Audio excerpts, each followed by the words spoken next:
Welcome back to another episode of the Unlockable podcast. Joining me as co-host is Hannah, and today we're going to be talking about mini consoles.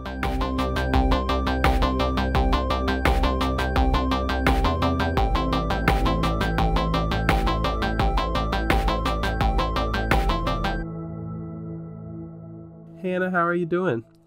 I've been very, very good. Very busy with school, but very good. Can absolutely relate. I'm coming up on this last final in a couple days, actually. When are your finals? My finals, as of recording this, are Monday, Tuesday, Wednesday, and Thursday. Good Lord. Yeah. Lucky me. Have you had any time for video games then? Yes. Probably should not have, but yes, I've been playing a lot of Pokemon Sword recently. I think I've put in at least 30 hours. That is insane. I am so excited to start my Pokemon Shield journey shortly because I just picked it up this morning. That is very exciting because now we can trade Pokemon. Absolutely. I'm hoping to play that as soon as this podcast ends. Have you played anything else? Honestly, not really. You've been picking Pokemon's anything up? Taking my entire time. Yes, actually. Black Friday just happened, and I picked up 2 games for $15 each at Best Buy. I picked up Overcooked 2, and I picked up Yooka-Laylee: The Impossible Lair. I almost said liar. Lair. That game looks so good. It looks like a total Donkey Kong Country Tropical Freeze type of game, and I absolutely need it. See, I think I'm probably going to enjoy this one because I like Donkey Kong and all that too, but I think I would have enjoyed the first one better. And if I like this one, I do plan on buying that one. Right, because you're a big Banjo-Kazooie fan, right? Oh, yeah. Oh, my gosh. So much nostalgia with that game. No, I'm just kidding. Definitely Super Mario 64 all the way. I thought you were a big Banjo fan. No, dude. You can like Mario 64 and Banjo. Nothing against those people, but that's just not a game that I played. I actually didn't grow up with it. Overcooked 2 is actually another fantastic game. You got some great ones for Black Friday, and I picked up nothing on Black Friday. Boo, come on, man. You call yourself a gamer? Oh, man. I haven't been picking up much lately. I'm just trying to save up. I'm actually going on a cruise next weekend, so that'll be cool. But, yeah, on top of that, I'm just saving up, trying to buy some Christmas gifts for people and everything. What have I been playing? I have been playing... Just beat Astral Chain this morning at 2 in the morning. Woo! Woo! That's an awesome game that everyone needs to try out. I went to GameStop today when I picked up Pokemon, and it's still $55 used, so I guess that one's not going down in price anytime soon. It's been like, 3 or 4 months since it released? Huh. That's interesting. I was actually just looking at the release date because I thought that game dropped sometime in like early October, but it's just me who's been taking forever to beat the game because it came out at the end of August. Dude. My entire college semester is how long it took me to beat that game. I think I beat that game in like a week. I think I put like 25 hours in, and I don't think I finished everything. Yeah, that's exactly what happened for me. And on the final mission, I was like, look, I'm just ready to beat this. I don't care about saving these cats and getting this dude toilet paper, whatever. Like, just take me to the end. Freaking awesome ending.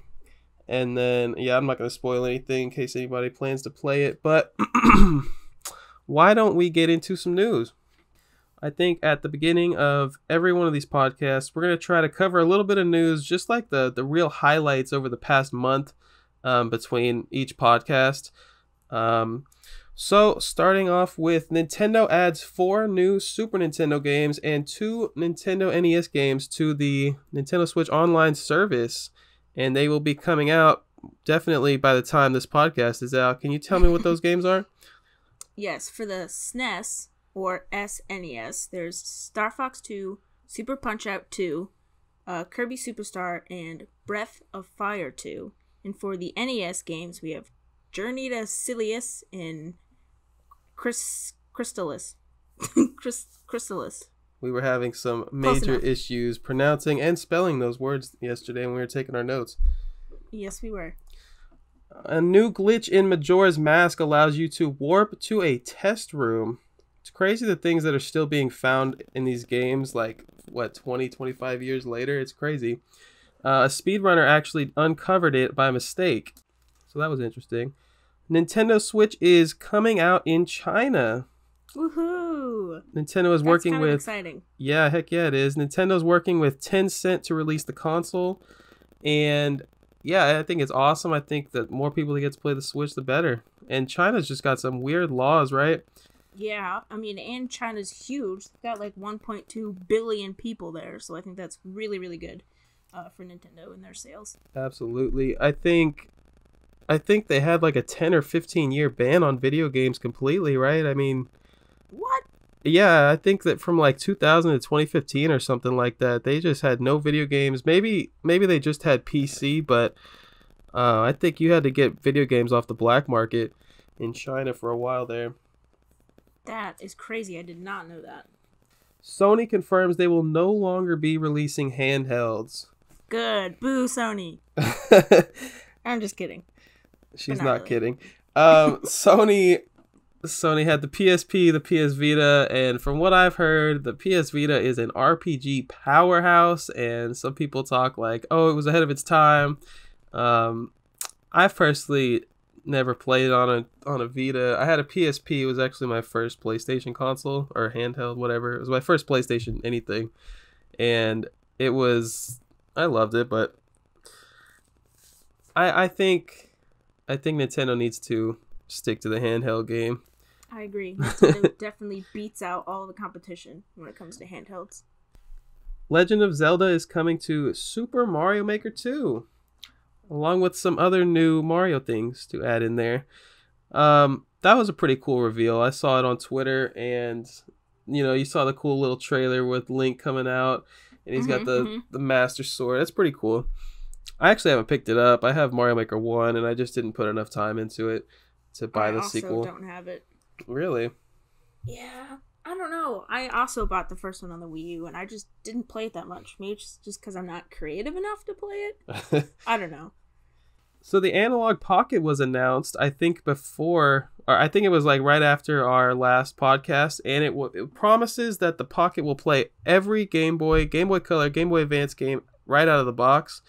And you can add cartridge adapters, which will allow you to play Sega Game Gear, Neo Geo Pocket Color, and Atari Lynx games.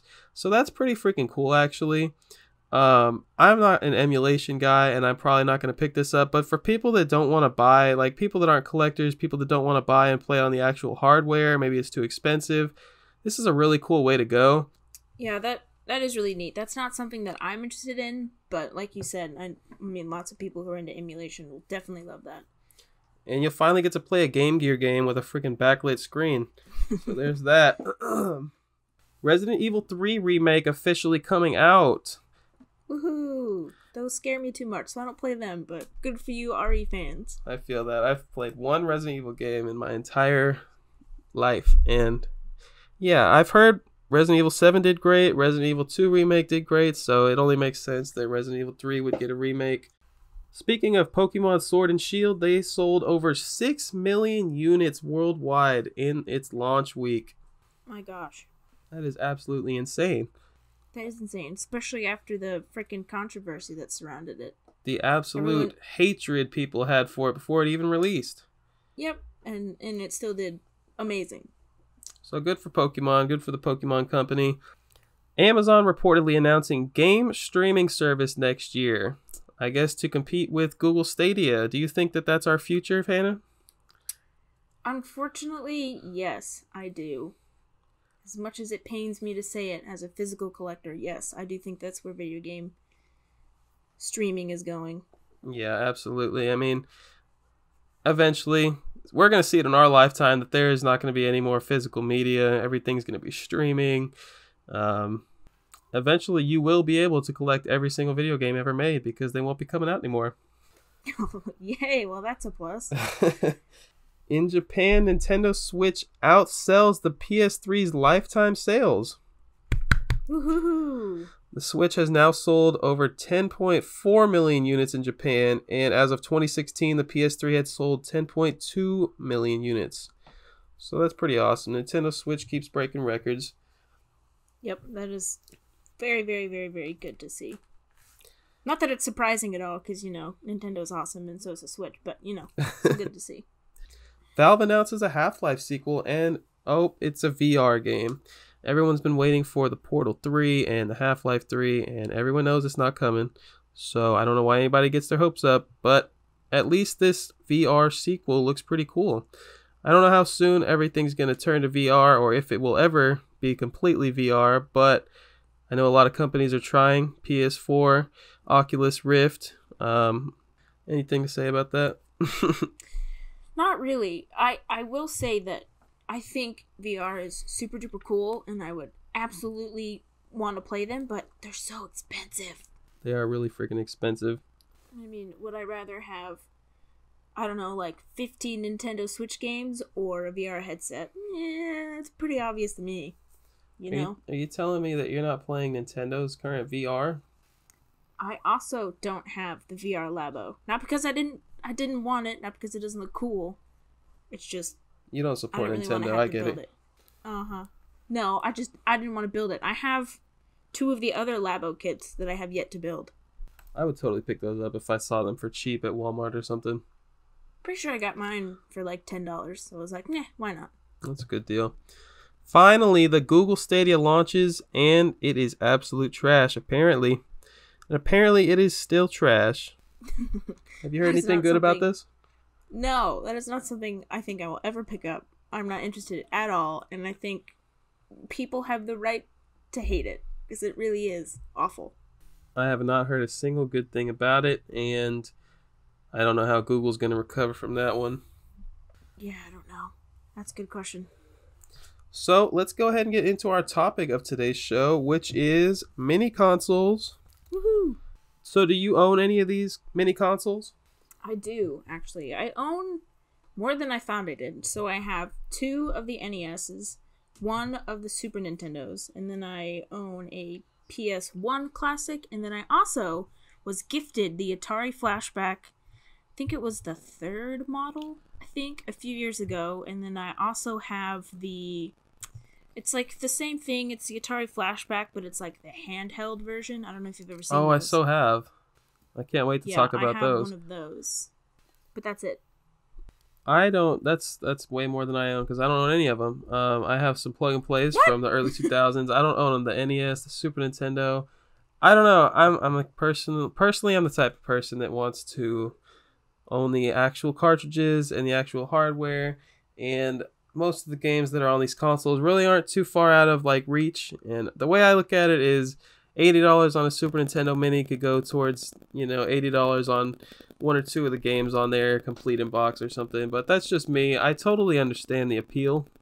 I think they're awesome little things, and you can totally have a blast with them, and HDMI and everything. I think they're awesome. Wow, I did not know that. Do you play on them pretty regularly, huh? Well, I did, but then they all came out. They all re-released on the Switch, so it really made it irrelevant. Not all of them, but a lot of them, right? Yeah.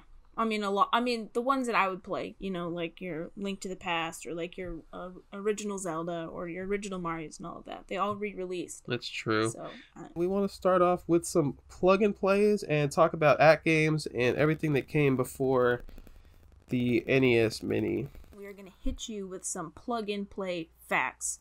So, one of the first unlicensed family games was the TV Boy, and it included 127 games, but they were all hacked original games. So it was an unlicensed system. And some of the companies that made the games were Atari, Activision, and Mattel. And so what they did is they hacked the games from the original cartridge, and then they took all of the copyright and all of the other assets from those games and just put it on the TV Boy and sold it. That's so interesting. And actually, yeah, I know. Like, how did they get away with that? I don't understand. It was a different time. And then, actually, after this, it led to a lot of manufacturers actually licensing out and making their own classic games. And it is believed that one of the first licensed official plug-and-play was the Toy Max Activision 10-in-1 system. Want to know how many games was on that? Tell me. 10. 10 so in we 1. dropped from 127 games to 10. 10. crazy. And then after that, the company Jakks Pacific, which is the same company that makes all of the World of Nintendo figures, Oh, right. actually bought Toymax. And then they really started pumping out all of the plug and plays because I guess that's what people wanted. So yeah, that was around the 2000s, and I remember as a kid, probably around 2004, I would have the Namco one, the Atari one. People would just pick them up for like 15, 20 bucks at Walmart, you know. Oh, this looks like a cool gift for a kid. Basically, if you've never seen one for some reason, they typically came with five games or so. You could get Namco, Atari, Frogger, Star Wars, SpongeBob, Spider-Man. Anything with a big name had games, and the games could be trash and they would still sell just because people saw, oh my gosh, Spider-Man, I need that. Ooh, how cool. I remember specifically having Atari and Namco ones, and I played the heck out of Dig Dug and Pac-Man on the Namco one. I remember really enjoying Pitfall on the Atari one. And there were several revisions of these. You know, these were sold for years and years, and you could probably go pick one up at Walmart right now. Yeah, honestly, you probably could. They're cheaply made. They come with your standard like mono output audio, so you get your one yellow AV cable and you get your white cable.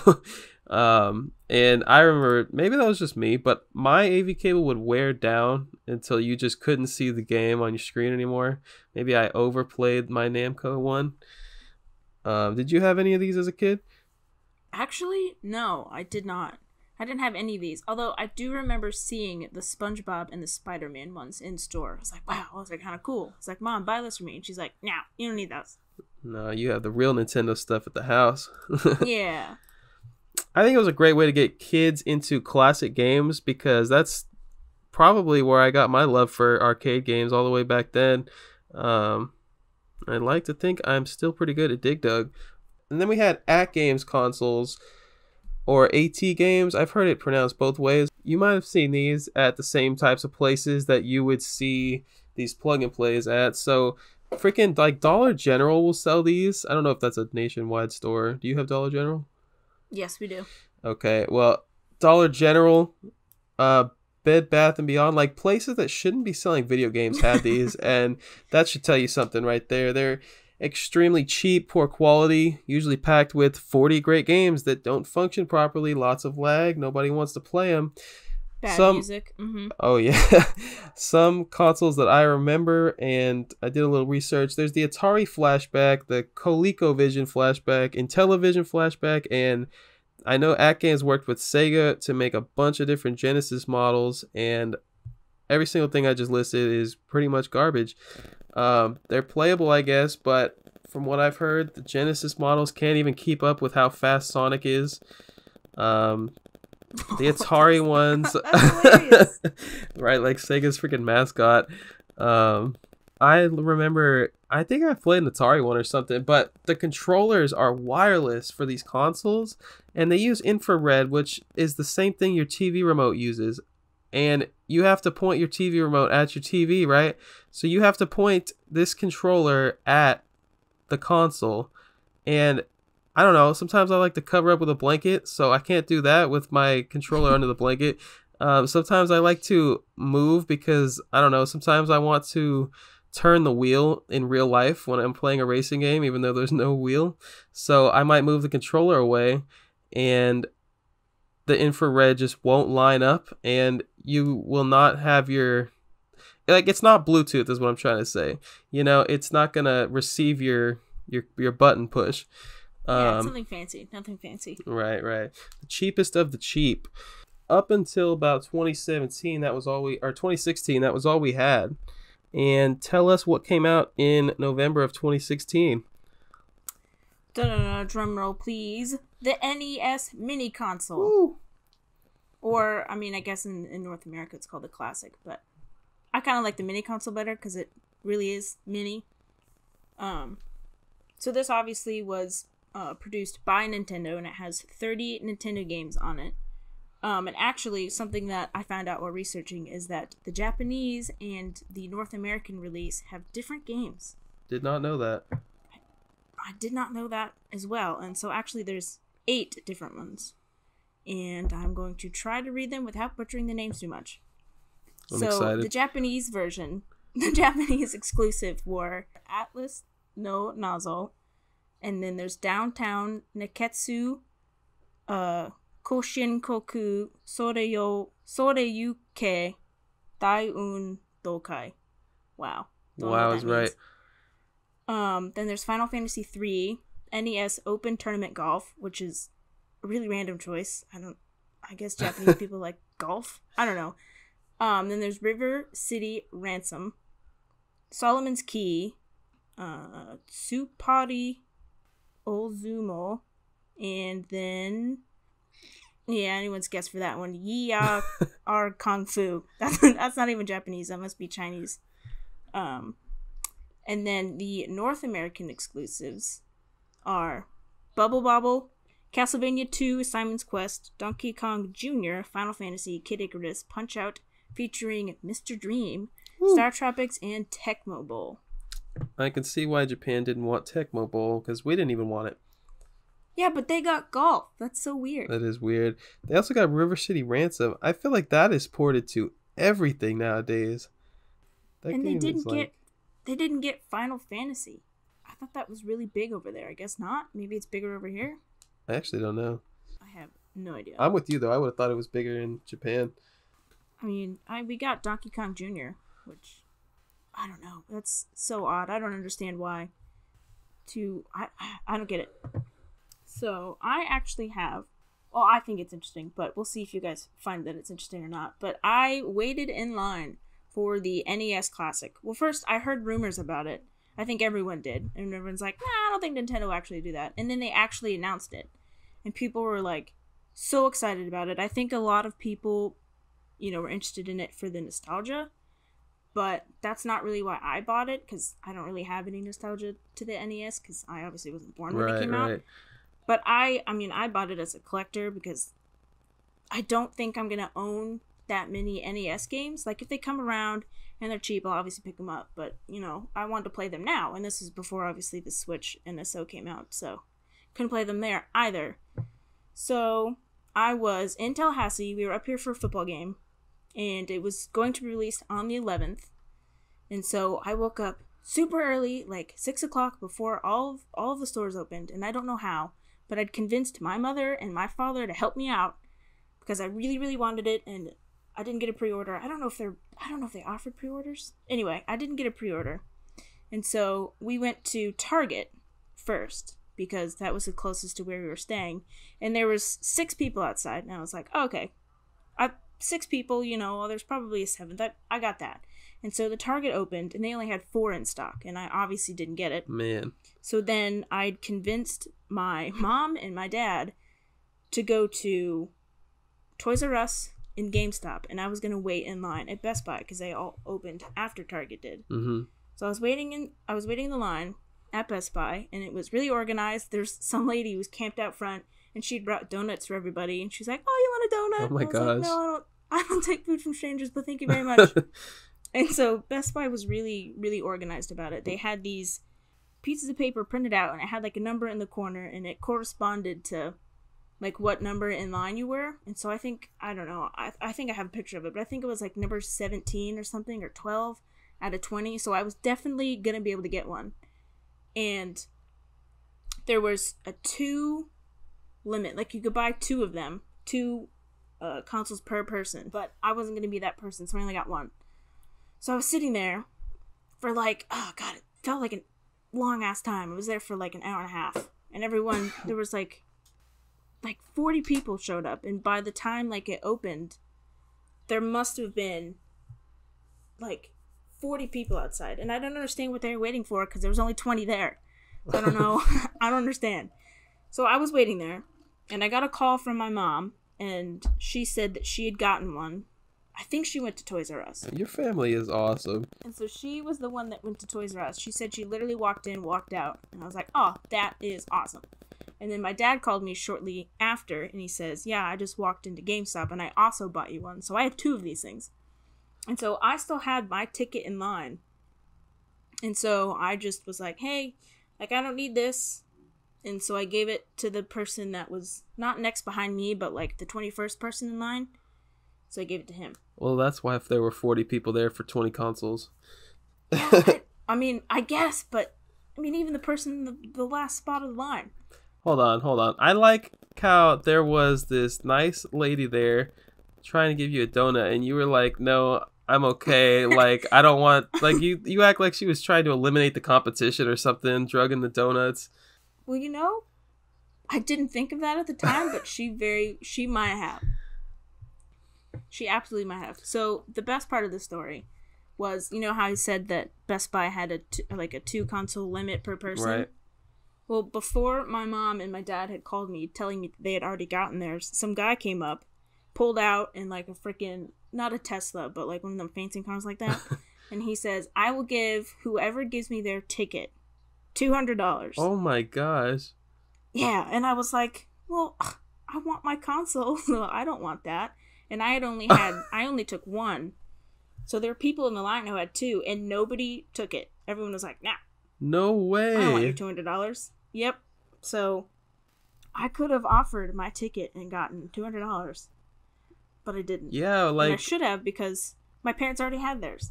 We really need to talk about the freaking hype there was surrounding this thing and how they were sold out everywhere. Yeah, Nintendo clearly did not know how much demand there was going to be for these little things. It's insane. I remember it just like scalpers. People were paying the $200. I mean, obviously this guy was trying to give you... He just wanted your ticket for $200. He still had to go inside and spend $60 on the console. It's crazy. I know.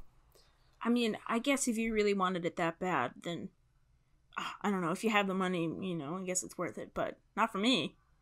Plus, they came out with a re-release, so I think everyone who really wanted one got one at some point. So the next plug and play on our list is the SNES Classic. In North America and Europe, it released on Friday, September 29th of 2017. It contains 21 Super Nintendo games. And there were, once again, exclusives to North America and Japan. The North American exclusives are Earthbound, Kirby's Dream Course, Street Fighter II Turbo Hyper Fighting, Super Castlevania, I think that's 4. It is 4. Okay, 4, Roman numeral 4, and Super Punch-Out. And the Japanese exclusive are, which I'm really upset about, Fire Emblem Mystery of the Emblem. Like, why couldn't we have got that one? I don't understand. And then there's Panel de Pon. Sure. Which is not Japanese. Seems French. Super Soccer, Woo, Street Fighter II, The New Challengers, and The Legend of the Mystical Ninja. I wonder what happened there with, like, the Street Fighter differences. I don't know. I'm not, like, a super duper big Street Fighter fan, so I don't even know what the difference is. They're both Street Fighter 2s, yeah? Yeah, I mean, there's so many versions now. Different speeds of how you fight, different characters, blah, blah, blah. Yeah, I don't know. I don't know why we got 2 different versions. I don't know. That's so odd. But anyway, the story is much less exciting. So I was on my way to class. I woke up and I waited outside of Target. There was like 7 other people there. I was sitting down playing my Switch, you know, just chilling out, hanging out. And they opened the doors. I walked in, got my SNES, and walked out. And then I went to class. Far less exciting. People were buying dozens of these, right? Putting them on OfferUp, talking about, give me $200. Well, I think they thought that it was going to be as big as the NES. Absolutely. And I don't think it was. Nope. Because Nintendo had more demand. They knew what was going to happen. So I think people went out and they bought like 20 of these things and then thought that they would sell, and they just didn't. And all of us collectors were so happy that these scalpers were getting what they deserved. So yes, they're just desserts. If I remember correctly, the NES Classic didn't get a full like restock until after the Super Nintendo was announced, right? Right. Nintendo was like, you know what? I think we could probably make some more money off of this. So yeah, so I think what they did, and I think I remember watching a video on this, but is they took the insides of the SNES, like the circuit board and all that, and they literally just put it inside of the NES. So What that means is the ones that I have, the original like first prints, are, I don't know, I guess rarer, or I don't know if it ever turns out to like me reselling them. I think they're rarer, or they're gonna be more expensive than the newer ones, but I don't know. The Sega Genesis is next on our list, which actually released on September of this year in everywhere except Europe and the Middle East. And in Europe and the Middle East, it released a few weeks later on October 4th. And here in the US, it was $80. Came with 42 games, which varied by region. The Genesis was trying to ride the wave of the mini console hype that Nintendo had created and Sony was trying to destroy, which we will talk about in a little bit.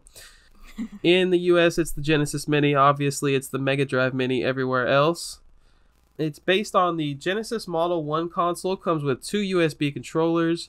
Japan actually got the 6-button controllers, while everybody else suffered with the 3-button controllers. I've heard that is the worst for Street Fighter, but I wouldn't know. M2 handled this version after Sega stepped up and told AtGames, who was originally going to develop it, that they weren't going to be releasing it anymore. M2 is also known for handling some really great emulation of re-released games like the Sega Ages games on Switch, a bunch of virtual console games, and most recently they worked with Konami to re-release the digital Castlevania collection, the Anniversary Collection on Xbox One and PS4 and probably PC. Japan actually has some little non-functioning accessories that you can buy for your mini console, including a little 32X, a Sega CD, and a couple of Sonic cartridges that lock onto the top. Totally cosmetic, but really freaking cool. That is kind of cool. Nintendo should do that. I feel like everyone would waste money on that for their little mini consoles. Oh, dude, tiny little NES cartridges? Oh, yeah. North American and PAL exclusives for the Genesis Mini include Alex Kidd and the Enchanted Castle, Altered Beast, Earthworm Jim, Echo the Dolphin, Eternal Champions, Light Crusader, Shinobi 3, and Strider. And the games that America did not get, there's quite a few of them. I'm going to try to fire through them. We've got Alien Soldier, Assault Suit Linos, Dyna Brothers 2, Game no Kanzume Otokuyu, Langrisser 2, Lord Monarch, Monogatari 1, Musha, and Outrun 2019 are 2 awesome games that we really missed out on.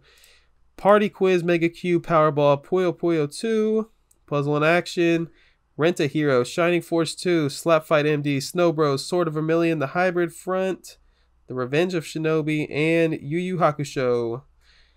Overall, the Genesis got some great reviews, and from all the videos I watched, it seems like a really good console, really well put together. M2 does some great work, and I was actually considering picking this one up, but decided to save my money. I think it came out the same week as something else. Maybe, what did I say? It was September 2019. I don't remember. Something more. Oh, you know what? It was Link's Awakening, which I also didn't get. Oh. So I guess I didn't spend any money. Yeah, that was probably something that hindered its launch sales. I'm sure you would agree since you freaking love Link's Awakening. Oh yeah, day one purchase for me. Next up is the Neo Geo Mini, which released in July of 2018 to celebrate the 40th anniversary of SNK. Now, what's cool about this one is the console itself is actually playable. So all the other ones we've talked about so far, and I think all the ones that we're going to talk about in this episode, are just replicas and you can't actually do anything with them. But the Neo Geo Mini, you don't have to have a TV. You can just plug in your controllers right into the little mini arcade cabinet, and it looks extremely mini. Like, emphasis on the mini for this one.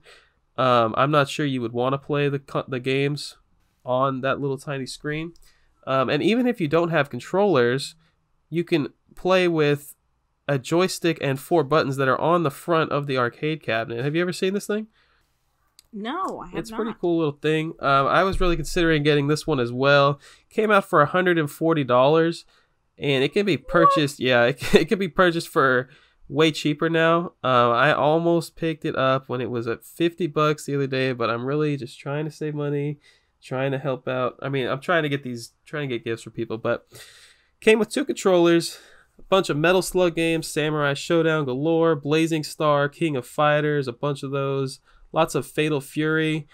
All the things SNK is known for. 40 games total. I don't know if I said that. And just this year, they announced that they will be selling the Neo Geo Arcade Stick Pro, which can be connected to the console. And it comes with 20 fighting games with the potential to add more later. I'm assuming they're going to be doing some kind of DLC thing. Or maybe SNK has been pretty good with offering free DLC from what I've seen. So that would be pretty cool. Honestly, surprised Nintendo and other companies didn't think of that, to add internet connection to these mini consoles. I think that's a pretty cool feature. Yeah, but then if they did that, then they'd have to make it more expensive. That's very true. Maybe that's why. Oh, I don't know how much this arcade stick is coming out for, but I can't imagine it's cheap. So yeah, it comes with 20 fighting games. SNK love their fighting games. Or you can plug that stick directly into the TV, kind of like a plug and play. So that's awesome. There are quite a few editions for it. There's the international release. There's a limited edition Christmas 2018 release, which has just Christmas colors. There's Japan's version, a Samurai Showdown edition, and a Samurai Spirits edition. I'm not entirely sure where each of these was available. Obviously, the international version was available everywhere. But I don't know if everyone could purchase the Christmas 2018 version. And I think some of them came with exclusive games on them, but don't quote me on that. Overall, this has been the one mini console that I've wanted to pick up the most. And the reason for that is I love Super Nintendo. I love Genesis. PlayStation's cool, I guess. But the Neo Geo games are unbelievably expensive. The console is unbelievably expensive, and to be able to play these on like an officially licensed console, I would absolutely love that. You know, I'm not going to be finding Neo Geo games at Goodwill anytime soon, and I'm not going to be purchasing them off of eBay soon. And I think that's really why that's the reason I wanted the Neo Geo Mini over any of the others. It does look cool, but it's not something for me. So the next one on our list is the infamous PlayStation Classic. It released on December 3rd of 2018, so pretty much a year ago. And once again, there are Japanese and North American exclusives. The Japanese exclusives are Arc the Lad 2, Armored Core, G Darius, Gradius, Gaiden, Parasite Eve, Saga Frontier, and Sight, which in America means Devil Dice.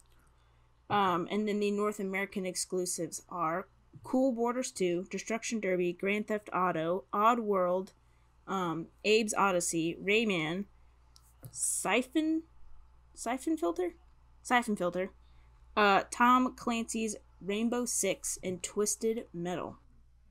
I've literally played none of those. How many games total did it come with? That's a good question. Why didn't I write that? I think it was 20. I think so too. Pretty sure it was 20. Yeah, 20 games. So they were selling 20 games, and the price tag was $100, which is super, super steep if you compare it to the Nintendo releases. Absolutely. And of course, this was, filled with so much controversy. I don't think anyone was happy with it. Like I just said, it was $100. And it doesn't include the USB AC adapter, so that's not like the power cord, that's like the part that actually plugs into the wall. And it comes with the non-DualShock controllers. So like no analog sticks. Just that weird wonky controller that looks so odd without analog sticks. Definitely one of the worst decisions they made. Yeah, I understand why they did it, because that's like the first controller that they came out with, but like, why? I don't think anyone asked for that. Well, I remember people complaining about games like Siphon Filter and Tom Clancy, which are first-person shooters. How do you play that without a single joystick? Especially the right joystick. Like, it's crazy to me. Oh, I did not even think about that. Huh. Okay, well, see, for me, it just seems like a cash grab. They were just being real lazy, and they're like, you know what? Nintendo had a lot of success with this. Let's just put our own console out. Extremely lazy. And people absolutely picked up on that. And they're like, why would we pay for this? And I picked up mine. I waited, and like literally a few weeks later, it dropped down to $50. And so I think a lot more people bought it. And then like 6 months later, I guess, and now it's $20. So I picked mine up for $19.99. Yep. And you just plan on modding it, right? I do. So literally the only reason that I have one, the only reason why I have one is because I want to play Xenogears, which is the predecessor to Xenoblade Chronicles, which I absolutely love and I own all of. And I also want to play Xenosaga, but that's on the PS2. But yeah, that's literally the only reason why I bought it, is that I can mod it and play Xenogears. I think there was just a lot of missed opportunity here. I mean, look at those Japanese exclusives. There's a couple of awesome shmups. I've heard great things about Parasite Eve. We got Cool Borders 2. Who asked for that? I don't know. I don't know what they were thinking. I mean, they have so many... I mean, I guess maybe there was like a licensing issue or whatever, but still, there are so many good RPGs on the PS1. It was just a huge, huge missed opportunity. Moving right along to the C64 Mini, which was released in October of 2018, just a few months before the PS1 Classic, for $70 US. And I'm sure a lot of people haven't even heard of this one. It's the Commodore 64 mini console, which is literally a keyboard. It's a replica of a Commodore keyboard, which I don't know. I guess that's pretty cool. I have no personal attachment to the C64. It's before my time for sure. Developed by Retro Games Ltd. It came with 64 games and a C64 Hall of Fame. 720p HDMI output, includes one 8-button joystick controller, or you can plug in a keyboard if you want to play with a keyboard. The console itself is non-functional, like I said. It's just a 1/2 scale keyboard. Literally just a keyboard. Just a keyboard. And I had to look up reviews because literally no one talks about this. IGN 7 out of 10, Games Radar 3.5 out of 5. So not terrible. It probably did better than the PS1. Maybe not in terms of sales, but at least in terms of reviews. Okay, we're going to move on to Konami's recent announcement of the TurboGrafx 16 Mini. This one, I am like 72% sure I'm going to pick this one up, but I said that about the Neo Geo Mini, so who knows? This one's coming out for $100 in March of next year, 2020. It's developed by M2 and Konami, and it's called the PC Engine Mini in Japan, the PC Engine Core Graphics Mini in Europe. That's a freaking mouthful right there. This one so far is an Amazon exclusive. You're not going to be able to pick this up or pre-order it at GameStop or at Best Buy or anything. I don't think a lot of people have nostalgia for the TurboGrafx 16.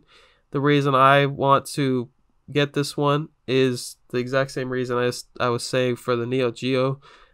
These games are expensive. I don't even have a TurboGrafx console, but I love the 16-bit era. There's so many great games that are restricted to the TurboGrafx that I just don't get to play.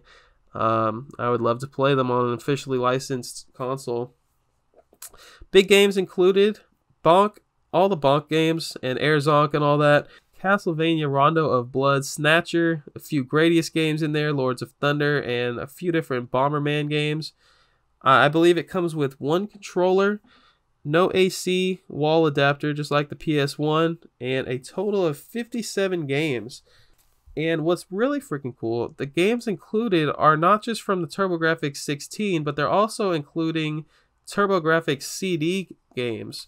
So I don't know what Sega's planning to do with their future, but they totally could have put some Sega CD, Sega 32X games on their mini console. And another cool feature, Japanese games are playable on the North American and European versions. What? So I don't really have a big reason to pick up the TurboGrafx 16. I'm not nostalgic to it at all, but it does include Ys Book 1 and 2, which I think is awesome because I started with 8 on Nintendo Switch, and I would love to go back. All the way back? All of them. All the way back. All the way to the first one. I would love to go back and play those. Those are RPGs, right? Yeah. I've honestly never seen anything about them. So let's go ahead and get into legacy and future of these mini consoles. Modding and hacking is prevalent across pretty much all of these. I don't know if any of them have restrictions against like hacking or anything. I know that people from the get-go were modding their NES minis, the Super Nintendo minis. Like Hannah said, people are just buying PS1s for $20 so that they can have a nice little console to put thousands of retro games on. Another mini console, if you want to call it that, that's coming out is the Capcom Home Arcade, which I believe was supposed to come out in October of 2019. I don't know what it got pushed back to. So a quick editor's note here. I think this thing actually did drop on October 25th. It's just that no one's talking about it. Apparently this thing is dropping for around $260 US. Unbelievable. Oh my god. Have you seen it? No. This thing, gosh. It's 16 total games. I know there's like Mega Man on there. There's a bunch of Street Fighter. There's probably 42 different versions of Street Fighter included. I know it says 16 games, but watch them put all the Street Fighters on there. It just plugs directly into your TV. So this console, air quotes, is also your controller. It's a big giant arcade stick. It's humongous, and it's literally the Capcom logo with two joysticks and 12 buttons for 2 players. What? So you plug it in HDMI to your television, and I guess you put it on your lap or you put it on the coffee table in front of you, and you play this thing. And I can only imagine that it weighs so much. It includes Wi-Fi for leaderboards, and I'm wondering if they're going to use that for DLC. I know Capcom likes to charge people for their DLC. Probably wouldn't be free games added onto that, so you can expect to spend more than $260 if you want to get those other games. Oh my god, that is so much. I don't understand. It's absolutely insane. I don't remember. I should have looked up the game library before, but regardless of what games are on there, it's not worth $260 to me, at least. Yeah, not for me either. I can't imagine sitting extremely close to my player 2 and playing this thing with it on our laps, even on the coffee table. It's just weird. What were they going for? Capcom wanted a piece of that mini console wave. I guess. I will say that it is unique. It's definitely a different approach. So they win points for being unique. So let's go ahead and wrap this episode up with consoles that we want to see minified. And yes, we made that word up. Hannah, why don't you start? Okay, well, obviously my choice would be the Nintendo 64. That was my console. That was my first console where I started playing. If you want to hear more about that, check out our first podcast. Links in the description. Very nice plug there. I like it. Thank you. Thank you very much. Okay, definitely Nintendo 64. I think, don't quote me on this one, but this is the first 4-controller console that'll come out, right? The other ones have only had 2? Out of the mini consoles, yeah. Out of the mini consoles, so I guess, I don't know, I could see them packaging it with 2 controllers instead of the NES, which only came with 1. And some games I would absolutely like to see on there. Obviously, the Marios, the Zeldas, the Mario Parties, Pokemon Puzzle League, which I also talked about in other podcasts, Gex, which is a platformer that I absolutely love, Banjo, for those, those fans, GoldenEye, Star Fox, Super Smash Bros., Donkey Kong, Conker's Bad Fur Day. I don't know if that'll actually happen, but it's possible. Kirby, Paper Mario, Diddy Kong Racing, Wave Race, which is one of my favorite games ever, Tony Hawk Pro Skater, and Pokemon Stadium and Snap. But obviously, there's so many Nintendo 64 games that could be on there. I'm looking for like 100 plus games. 100? 100. Going big. I actually just remembered, I meant to say something about the TurboGrafx in relation to what you were just talking about with the first 4-controller console. The TurboGrafx only comes with 1 controller, and it right out of the box, it supports up to 2 controllers, but you can get a multi-tap for it, which is very 90s of them, and you can play up to 5 players, which is good for games like Bomberman. And originally, the TurboGrafx did not support 2 controllers out of the box. You had to buy a multi-tap just to play 2 players, which is crazy. But yeah, just a fun fact going back to the turbo graphics. Did you think that they were gonna bring out the N64 the year right after the Super Nintendo Mini came out? Yes, I did actually. I think a lot of people did. Yeah, and definitely. I think a lot of people thought that they were gonna announce that right after the PlayStation Classic came out. So it'd literally be like a war, Sony versus Nintendo. Right. Just like the old days, but they didn't, and I don't know why. I don't know if it has to do with Nintendo Switch Online, and maybe they're trying to bring out Nintendo 64 games, and they see it as, I don't know, competing with themselves. I don't know, but I would absolutely love to see it. But whether we will or not, I don't know. Everyone would love to see it, and it's definitely only a matter of time. You know, it's definitely coming. It might not be this year, next year, but it's coming. Well, I hope so. But then there's the question of where do they stop? Like, do they stop at the Wii? Do they stop at the Wii U? I mean, I don't know. That is a good point. I mean, if a GameCube came out, everyone would be going crazy over that. Everyone would lose it. Yeah, that's true. I don't know how you would stop. So, this might be controversial, especially after everything I just said, but I would absolutely love to see a PS2 classic. What? I am more nostalgic. I know. I am more nostalgic to the PS2 because that's what me and my brother had. That's what we played the most. And I hope they do it better. I hope they learn their lesson and they do it better than the PS1. Some games that I'd like to see are Guitar Hero, which I know seems weird because they're not going to sell a guitar attachment, but you can play it with the controller. Get the heck out of here. No, you can. That's how I played it. No, you did my not. Brother and my cousin. Yes, I did. Me and my brother and my cousin would all play, and there was only one guitar, right? So they would play it, and me, being the youngest, I would get stuck with the controller. So I became so good with the controller. You are kidding me. No, it was amazing. I'm so awesome. I play an expert. It's the greatest experience ever. So no, I don't play with the guitar. I play with the controller. Unbelievable. Yeah, and then I was talking about the Xeno series, and I would really like to see Xenosaga on there, which is once again the predecessors to the Xenoblade Chronicles games. Okami, which I know has been re-released HD Master and whatever, but I would like to play the original. I've never played it. ATV Off-Road Fury, which are like the 4-wheeler games, obviously. So good. And then probably like some of those bajillion Final Fantasy games. Like, I can't remember what it is, but it's not like the main line, it's kind of like the spin-off ones. Don't remember the name of them because I've never played them. God of War, that seems pretty obvious. Very obvious. Kingdom Hearts 1 and 2.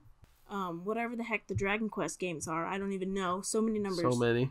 And then Persona 3 and 4. Those would be my choices.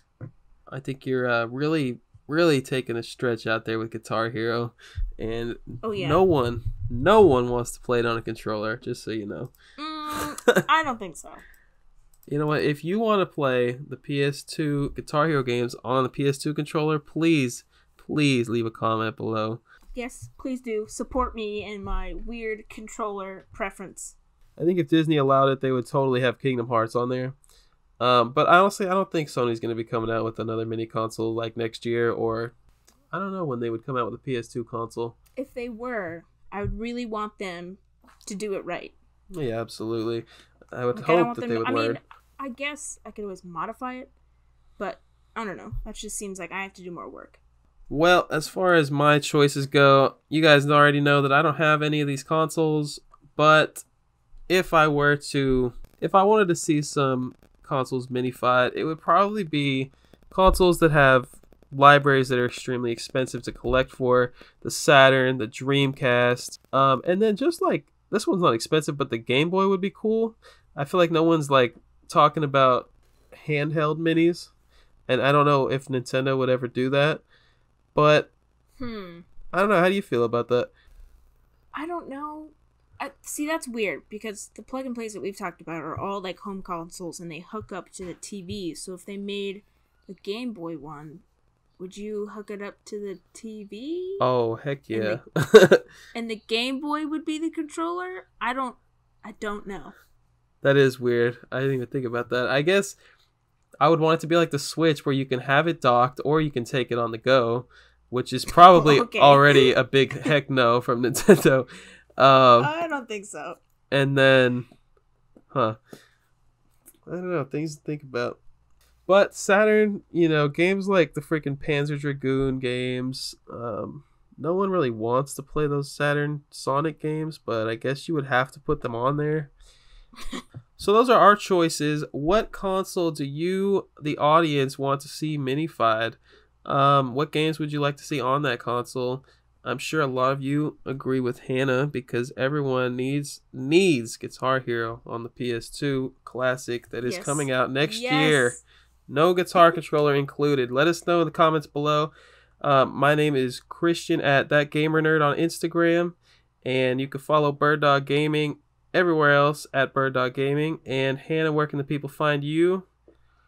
Game Girl Advance SP on Instagram and Instagram only. Awesome. We will see you guys in about a month for another episode of the Unlockable podcast. See ya.